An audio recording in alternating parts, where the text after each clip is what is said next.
வருவாய் மற்றும் பேரிடர் மேலாண்மை துறை சார்பில் 376 நில அளவர்கள் மற்றும் 100 வரைவாளர்கள் பணியிடங்களுக்கு தேர்வு செய்யப்பட்டவர்களுக்கு சென்னை தலைமைச் செயலகத்தில் முதலமைச்சர் மு.க.ஸ்டாலின் பணி நியமன ஆணைகளை வழங்கி வருகிறார். அந்த காட்சிகள்.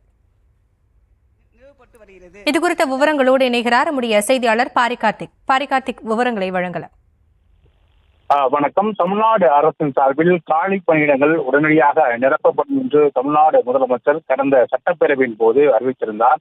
அதன் அடிப்படையில் காலியாக இருக்கக்கூடிய ஒவ்வொரு நிர்வாகத்திலும் காலி பணியிடங்கள் தற்போது நிரப்பப்பட்டு வருகின்றன. அதன் அடிப்படையிலே தலைமைச் செயலகத்தில் தற்போது முதலமைச்சர் அவர்கள் வருவாய் மற்றும் பேரிடர் மேலாண்மை துறையின் சார்பில் நில அளவை பதிவேடுகள் துறையின் சார்பில் தமிழ்நாடு அரசு பணியாளர்கள் தேர்வாணையத்தின் மூலம் தேர்வு செய்யப்பட்ட 376 நில அளவையாளர்கள், அதே போல 100 வரையாளர்கள் பணியிடங்களுக்கு தேர்வு செய்யப்பட்டவர்களுக்கு தற்போது பணி நியமன ஆணைகளை முதலமைச்சர் அவர்கள் வழங்கி வருகிறார். தொடர்ச்சியாக தமிழகம் முழுக்க அனைத்து நிர்வாகங்களிலும் இருக்கக்கூடிய காலி பணியிடங்களும் நிரப்பப்பட்டு வருகின்றன.